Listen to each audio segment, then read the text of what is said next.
InsyaAllah. InsyaAllah. Assalamualaikum warahmatullahi wabarakatuh. Alhamdulillah rabbil alamin wassalatu wassalamu ala asyrafil mursalin wa ala alihi washabihi ajma'in. A'udzubillahi minan nar min syarril kuffar wa min ghadabil jabbar wal izzatu lillahi wa rasulih. Allahumma ghnina bihalin haram min siwa bismika Allahumma ya daim ya khayyu ya fardu ya witr ya ahad ya samad. Allahumma shalli ala Muhammad wa ala ali Muhammad. Bismillahirrahmanirrahim. Bismillah masyaallah la yasuqu ya Allah. Bismillah masyaallah la yasifu ya Allah. Bismillah masyaallah man kana min ni'matin fa min Allah. Bismillah masyaallah la ya'ti bil hasanati illa Allah. Bismillah masyaallah la haula wa la quwwata illa billahil aliyyil azim. Rabbi shrah li sadri wa yassir li amri wa hlul min lisani yafqahu qawli. Fa ya ibadallah ittaqullah usikum wa iyaya bittaqullah faqad fazal muttaqun. Allah Ta'ala inna hikmataka wansur alaina min hazaimatika ya arhamar rahimin. Ya Allah. Ya ayyuhallazina amanu ittaqullah haqqa tuqatih wa la tamutunna illa wa antum muslimun. InsyaAllah. Alhamdulillah, jumpa lagi untuk pengisian maghrib kita. Mudah-mudahan pengisian yang sebentar ini dapat kita bawa ke Masyan, insyaAllah, untuk petang ni, maghrib ni, untuk ditujukan terus pada surau Jenaris. Kalau ikut jadual hari ni di surau Jenaris Kajang, Taman Jenaris Kajang, insyaAllah. Mohon share, insyaAllah, sama-sama kita share. Kita share dulu.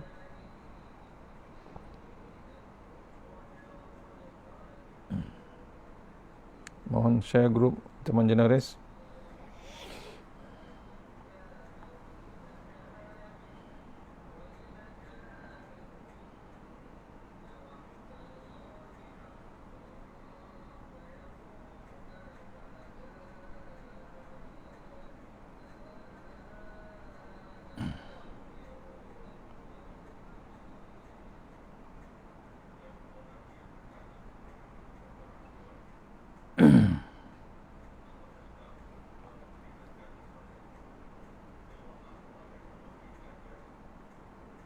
Sama-sama kita share, insyaAllah. Mohon.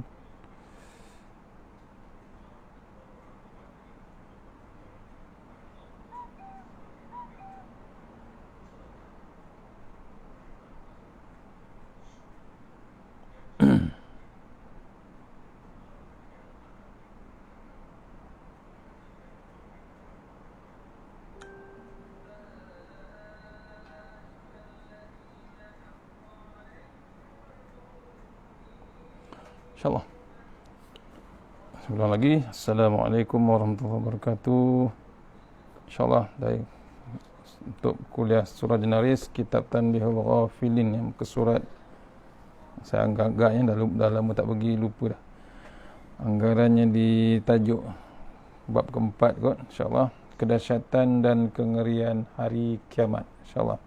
Sampai itu kita akan renungkan juga nota My Quran Time yang saya selalu buat, insyaAllah, juzuk kedua ayat Qisas, insyaAllah.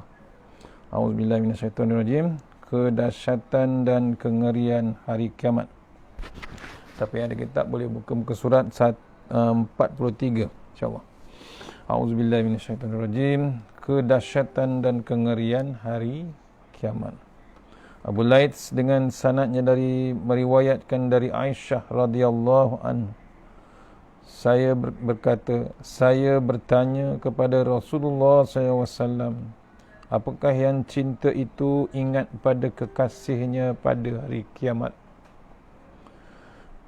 Jawab Nabi SAW, amma inda salasi mawadi'a fala indal mizan imma an yakhiffa wa imma an yasqula wa inda tatayuri yurissuhu fi imma an yu'ta kitabahu biyaminih wa imma an yu'ta bishimalih wa hina yakhruju unukum minan nar fayantawi alaihim wa yaqulu wakiltu bisalasin wakiltu biman da'a ma'allahi ilaha akhar wa bikulli jabbarin anid wa bikulli man la yu'minu biyaumil hisab fayantawi hatta yarmiya bihim fi ghamarah jahannam wa li jahannama jasrun adakku minas sya'ari wa ahaddu minas sayfi alaihi kalalibun wa hasakun wan nasu yamuruna alaihi kal barqil khatifi wa kalbir wa karrihi asifi fanaji musallamun wa mahdusun musallamun wa makbubun fin nari ala wajhi. Rasulullah SAW, panjang hadisnya, Nabi bersabda, ditanya oleh Aisyah radhiyallahu, Rasulullah SAW ditanya, apakah yang cinta itu ingat pada kekasih pada hari kiamat? Adakah kekasih itu mengingat bab kasihnya, cintanya pada hari kiamat?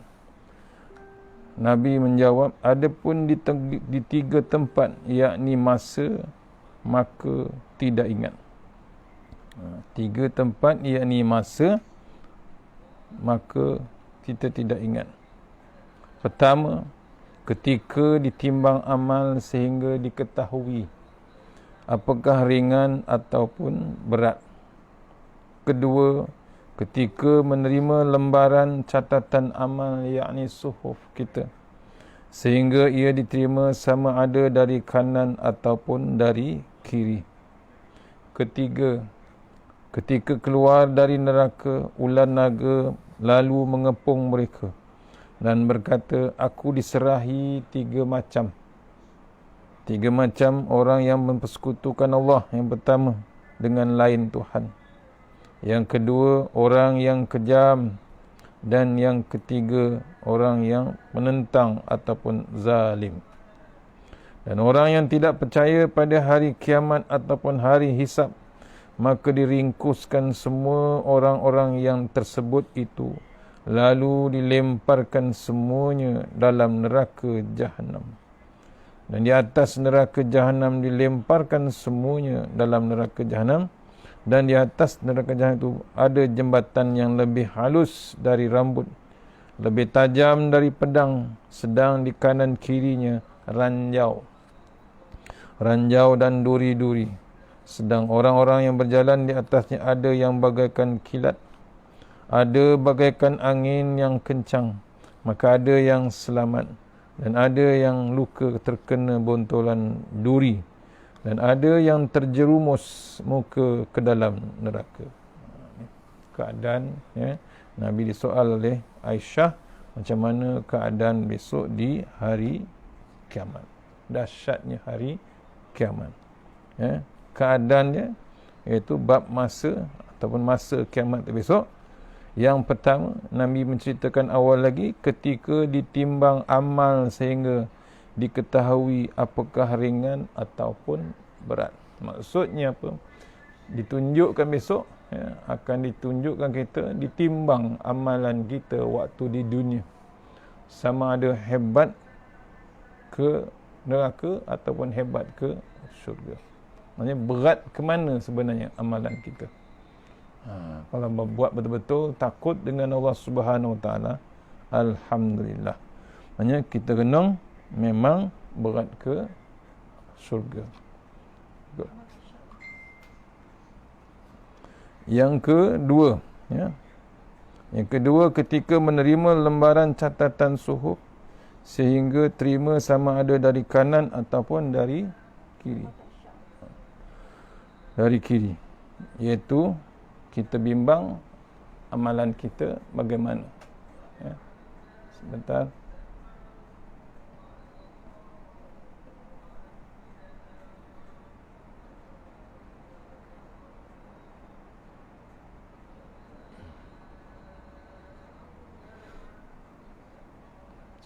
Mohon komen gambar dan suara, insya-Allah. Mohon komen.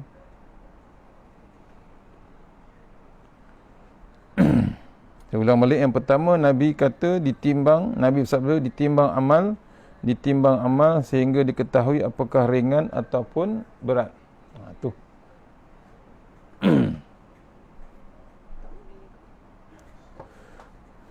Yang kedua, ketika menerima lembaran catatan amal sehingga diterima sama ada dari kiri ataupun kanan. Itu yang kita bimbang. Kalau kanan, alhamdulillah. Yang kita bimbangi ialah waktu diterima dengan belah kiri. Itu yang kita risaukan. Mudah-mudahan Allah bagi rahmat pada kita untuk menghadap amalan kita besok hebat di sisi Allah Ta'ala. Yang ketiga, ketika keluar, ni yang dah masuk neraka, kita keluar dari neraka, ular naga lalu mengepung mereka dan berkata, aku diserahi 3 macam. Orang yang dah masuk neraka cuba keluar tapi dikepung oleh ular naga yang mengepung mereka. Apa dia kata? Aku diserahi 3 macam. 3 macam. Aku diserahi 3 macam. Pasal apa? Dia masuk neraka. Gulungan yang masuk neraka. Yang pertama, orang yang menyekutukan Allah dengan lain Tuhan. Yang kedua, orang yang kejam, menentang, zalim. Orang yang menentang Allah, menentang, ataupun orang yang kejam, orang yang zalim. Yang ketiga, orang yang tidak percaya pada hari kiamat, yakni hari hisab. Maka diringkuskan semua orang-orang yang tersebut itu, lalu dilemparkan semuanya ke dalam neraka jahanam. Tu tengok 3 golongan yang dicampakkan ke neraka, dikepung awal-awal lagi oleh ular di neraka. Orang yang pertama, golongan yang pertama yang menyekutukan Allah Ta'ala dengan lain Tuhan, yang disembah lain Tuhan selain pada Allah Ta'ala. Tu. Yang kedua, kita diserahi. Kemudian yang kedua, orang yang kejam, orang yang menentang, orang yang zalim. Kejam dengan manusia, kejam dengan penduduknya, kejam dengan pemerintahannya, cara memerintah kejam, cara mentadbir kejam, dengan keluarga pun kejam. Dikejam. Yang kedua, menentang bab agama, menentang bab majlis agama, menentang bab kebenaran. Akhirnya timbul bab zalim. Di dalam perangai kejam dan menentang, akhirnya timbul bab zalim. Zalim macam mana? Zalim dengan dirinya sendiri dan juga zalim dengan diri orang lain. Zalim dengan diri sendiri zalim. Waktu bila dia sedar? Waktu dalam neraka. Waktu dia akan mengaku besok di sana, aku zalim ya Allah, aku zalim. Pasal apa? Waktu di hidup dia tak takut dengan Allah Ta'ala, dia menentang, dia kejam dan disahkan zalim. Pasal apa? Allah dah bagi Quran, Allah dah tutuskan Rasulullah SAW, tapi dia masih lagi bersifat zalim. Bukan dengan orang lain, dirinya sendiri, apalagi dengan orang yang lain. Zalim dia. Zalim bila dia mendapat balasan yang hebat di neraka Allah Ta'ala, dia zalimi diri sendiri. Waktu di dunia tu dia zalim, bukan di neraka besok. Di dunia tu dia menzalimi diri sendiri. Kadang-kadang orang tak perasan, ada hukum Islam dia tak nak tengok. Ada tak hukuman Islam? Ada. Kita ulang balik bab semalam, yang saya baca dalam kereta semalam, bab hukum qisas. Ada tak dalam Quran? Ada. Ayat 177. Tak salah. 77 ke 178. 178. Ayat 178 Al-Baqarah menceritakan bab hukum Islam. Saya bacakan. Jangan mentang pasal apa, ada dalilnya. Ini kena renung. A'udzubillahi minasyaitonirrajim. Ya ayyuhallazina amanu kutiba alaikumul qisasu fil qatl. Al-hurru bil hurri wal abdu bil abdi wal unsa bil unsa. Faman ufiya lahu min akhihi syai'un fattiba'u bil ma'rufi wa ada'u ilaihi bi ihsan. Zalika takhfifun min rabbikum wa rahmah. Faman i'tada ba'da zalika falahu azabun alim. Sadaqallahu azim. Surah Al-Baqarah ayat 178 menceritakan apakah qisas dan perlaksanaannya. Sebab tu awal-awal lagi Allah bagi tahu, maksudnya kita jangan zalimkan diri kita sendiri. Maksud ayat tersebut, wahai orang-orang yang beriman, diwajibkan ke atas kamu melaksanakan qisas yang berkaitan dengan yang dibunuh, dengan yang berkaitan dengan orang yang dibunuh, orang yang merdeka dengan orang yang merdeka, hamba sahaya dengan hamba sahaya, perempuan dengan perempuan. Tetapi barang siapa yang memperolehi kemaafan daripada saudaranya, hendaklah dia mengikutinya dengan baik dan membayar diat ataupun tebusan kepada mereka yang baik dengan baik. Hal yang demikian itu adalah kemudahan rahmat daripada Allah Subhanahu wa Ta'ala Tuhanmu. Barang siapa yang melampaui batas setelah itu, maka dia akan mendapat azab yang sangat pedih. Qisas, ya, hebat. Saya bacakan kupasannya, ya, semalam tak sempat kupas. Jika asas keimanan telah terbina dengan kuat, kita akan bersedia dengan perkara fardu dan juga peraturan daripada Allah Subhanahu wa Ta'ala. Iman yang hebat, dia takkan tolak, dia takkan zalim pada diri sendiri, ya, dia takkan zalim pada orang lain. Dalam ayat 177 sebelum ini ada tersebut tentang takwa. Maksud takwa ialah menjaga diri daripada melakukan kesalahan yang tidak disukai Allah Subhanahu wa Ta'ala. Takut dia dengan Allah Ta'ala, takut yang sebenar-benarnya, bimbang dengan hukuman Allah Subhanahu wa Ta'ala. Manakala dalam ayat ini pula Allah Subhanahu wa Ta'ala mengajar bagaimana menjaga hubungan dengan masyarakat. Hal ini amat penting untuk dijaga supaya tidak terjadi pembunuhan yang berleluasa dalam masyarakat. Nampak hukuman ni untuk menjaga dan mengajar hukuman dan menjaga hubungan dengan masyarakat. Hukuman ni, ayat ni. Hal ini penting untuk dijaga supaya tidak terjadi bab pembunuhan lagi yang sedang berluasa dalam masyarakat.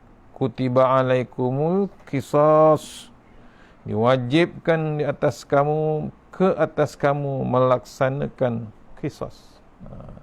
Bukan ustaz kata, Al-Quran kata.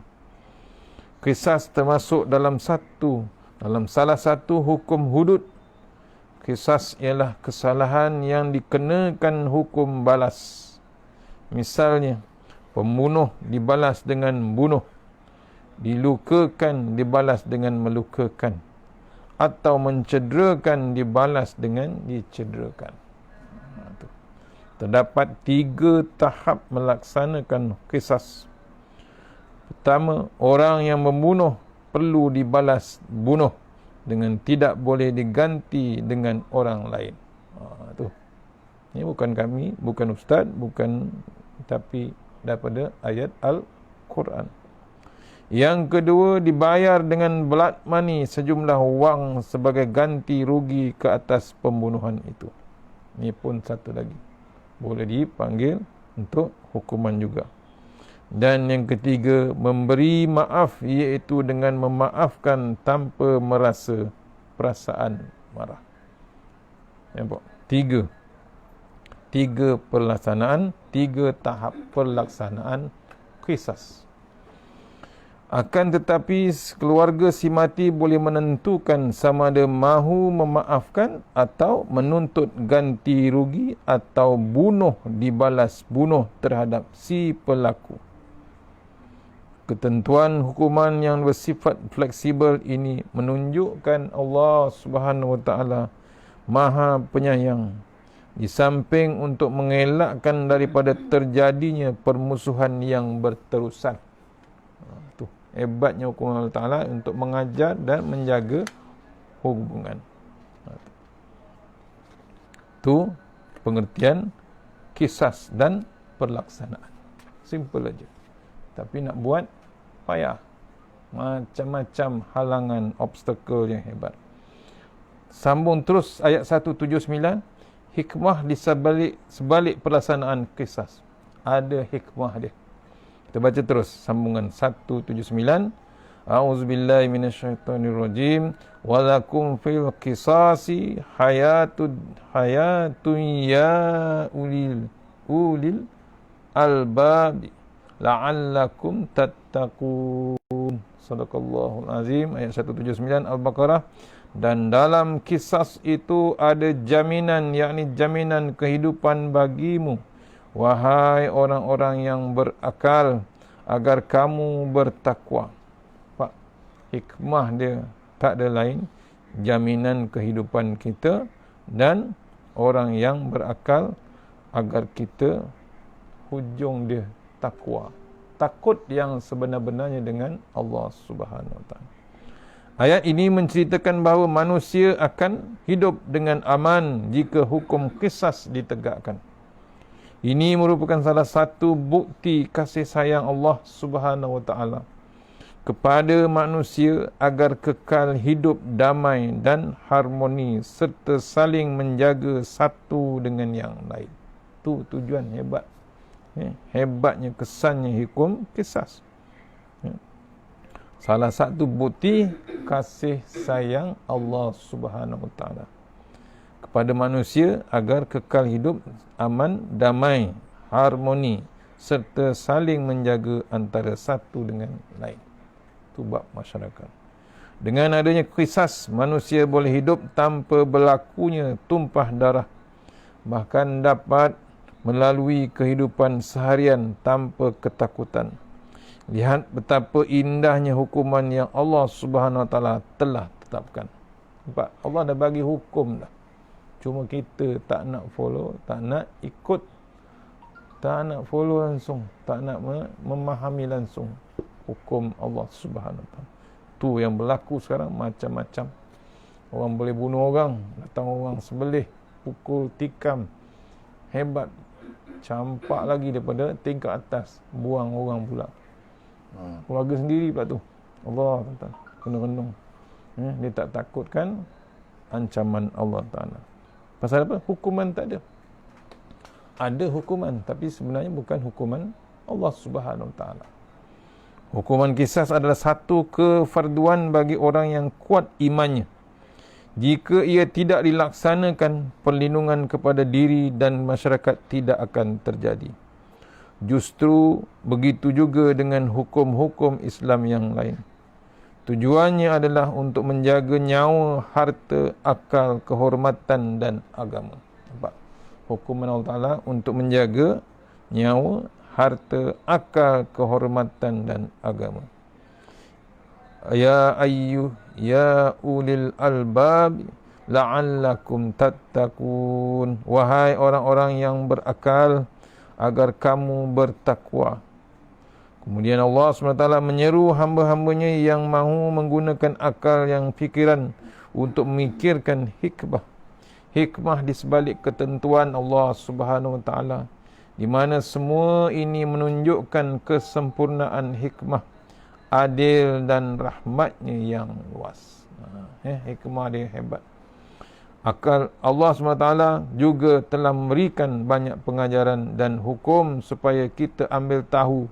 Tujuannya agar kita dapat menjaga hukum tersebut dan dengan itu kita dapat menyelamatkan diri kita dan negara daripada berlakunya porak-poranda.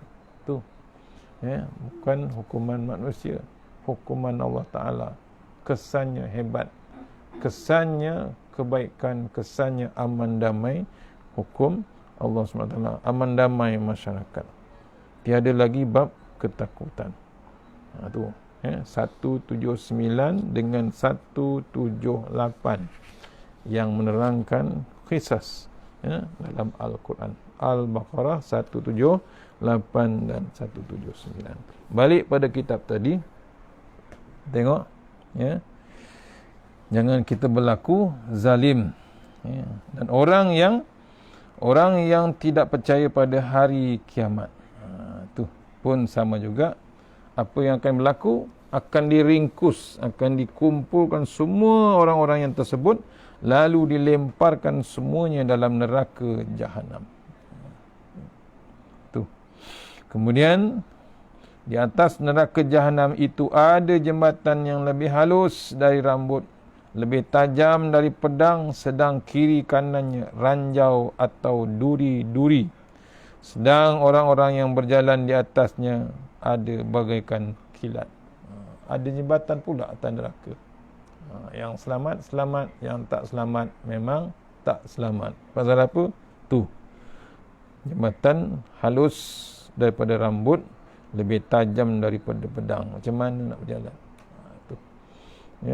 Dan kiri kanan pula ada duri ranjau yang tajam. Sedang orang yang berjalan ada macam-macam perjalanan dia. Ada yang bagaikan kilat. Itu yang hebat di sisi Allah Ta'ala. Ada yang bagaikan angin yang kencang. Maka yang selamat, ada yang selamat. Dan ada yang terkena dengan duri. Dan ada yang terjerumus terus muka ke dalam neraka. Allah Akbar. Seksa dan amat azab, amat pedih keadaan neraka. Abu Laits meriwayatkan dengan sanad dari Abu Hurairah radhiyallahu berkata, Rasulullah SAW bersabda,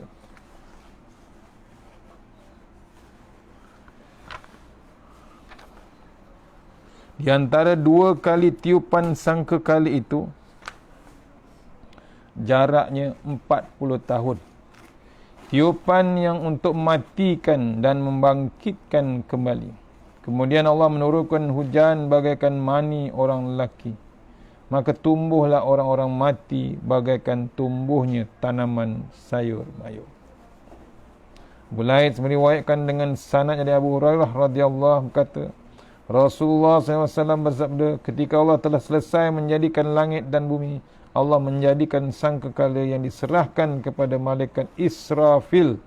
Maka ia meletakkannya mulutnya melihat ke arasy, menantikan bilakah ia diperintah. Saya bertanya, ya Rasulullah, apakah sangkakala itu ya Rasulullah? Jawabnya, bagaikan tanduk dari cahaya.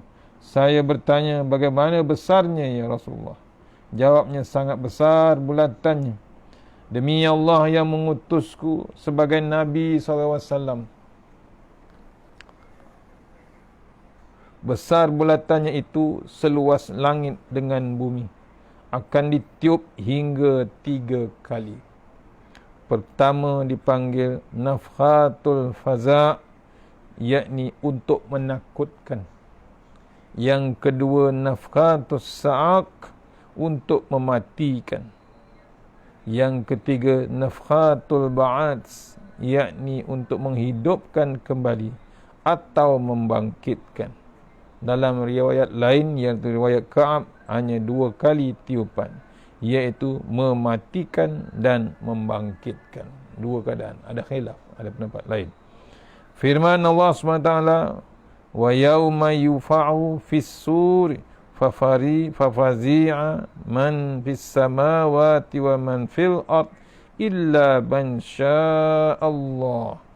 Dan pada hari tiup sangkakala, maka terkejut semua, takut semua yang di langit dan yang di bumi, kecuali yang dikhendaki Allah. Surah An-Nal ayat 87. Waktu tiup besok, dua-dua tempat takut. Bumi pun takut, di langit pun dalam ketakutan. Maka pada saat itu tergoncangnya bumi, Manusia bagaikan orang mabuk sehingga ibu yang mengandung gugur kandungannya dan yang menyusu lupa terhadap bayinya. Maka anak-anak segera beruban dan syaitan-syaitan berlarian. Maka keadaan itu berlaku beberapa lama. Kemudian Allah menyuruh Israfil meniup yang kedua. Allah, tuan keadaan kucak-kacir waktu hari kiamat. Sekarang belum ditiup, cuma COVID saja. Itu pun kucak-kacir juga sekarang. Jadi kucak-kacir, orang masih dalam keadaan ketakutan. Nak keluar ke satu bandar pun masih dalam keadaan ketakutan. Tu hebatnya peringatan Allah zaman kini.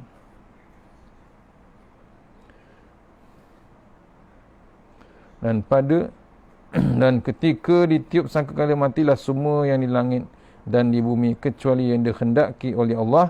Kemudian ditiupkan lagi, tiba-tiba mereka bangun dan melihat. Az-Zumar ayat 68.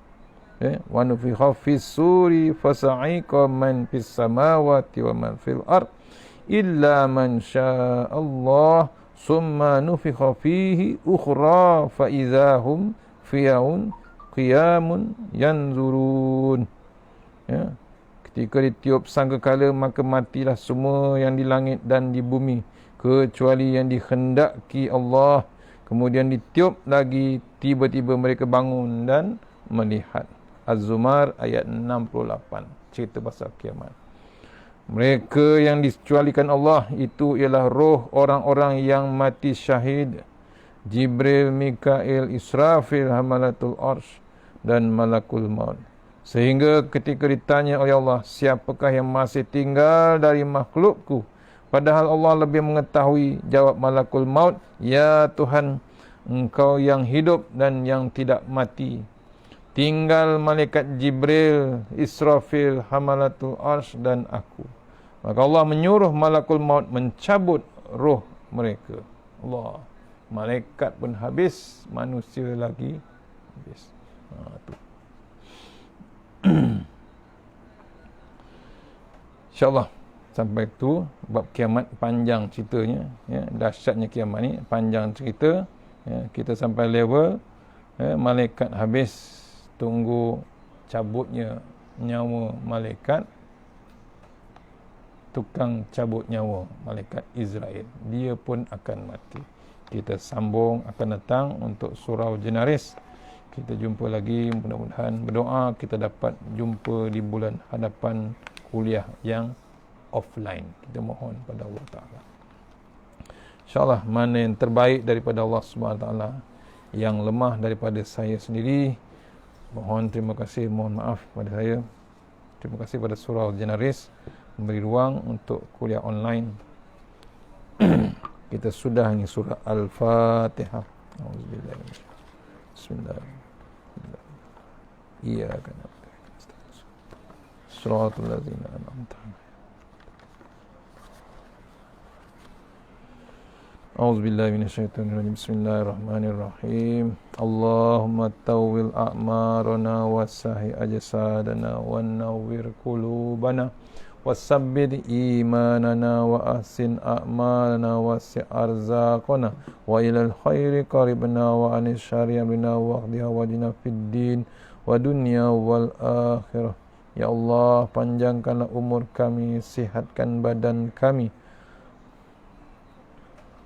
tetap terangkan hati kami, tetapkan iman kami, elokkan amalan kami, luaskan rezeki kami, dekatkan kami kepada kebajikan dan jauhkan kami pada kejahatan, tunaikan hajat kami. Allahumma anta rabbi la ilaha illa anta khalaqtani wa ala hadika wa adika mastata'tu a'udzubika min syarri ma sana'tu abu laka bi ni'matika alayya wa abu bi dzambi faghfirli fa innahu dzunuba illa anta. Tasanna bil jabar wa tasamna bil malakut allazi la yamut isrif anna bala wal waba innaka ala kulli syai'in qadir.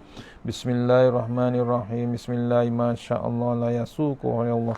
Bismillahi ma sya'allah la yasrifu su'a ya Allah. Bismillahi ma sya'allah man kana min ni'matin fa min Allah. Bismillahi ma sya'allah la ya'ti bil hasanati Allah. Bismillah, masyaallah, la haula wala quwata illa billahil aliyyil azim. A'udzu billahi minan nar min syarril kuffar min ghadabil jabbar wal izzatu lillahi wal rasulin. Allahumma ghanina bihalalin haramik wa biman siwak. Bismika Allahumma ya daim ya hayyu ya fardu ya witr ya ahad ya samad. Allahumma salli ala Muhammad wa ala ali Muhammad. Subhanallahil aliyyil dayyan, subhanallahil aziz ali syadidil arkan, subhana man yazhabu bil layli wa ya'ti bin nahar, subhana man la yushaghiluhu sya'nu an syan, subhanallahil hannani mannan, subhanallahil musabbahi fi kulli makan. Bismillahirrahmanirrahim. Bismillahirrahmanirrahim. Asma. Bismillahirrahmanirrahim. La yadurru ma asmi azza.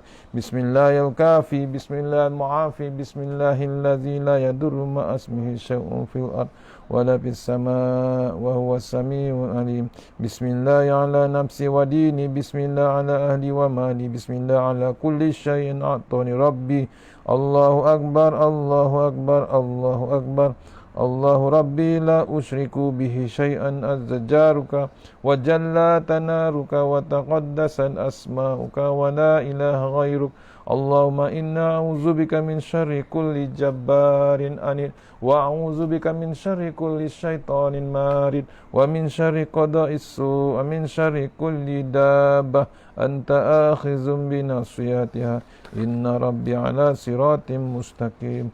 Rabbana atina fid dunya hasanah wa fil akhirati wa qina azabannar wa qina azabannar wa qina azabannar. Wa sallallahu alaihi sayyidina Muhammad sallam walhamdulillahi rabbil alamin. Insyaallah jumpa lagi esok. Assalamualaikum warahmatullahi wabarakatuh.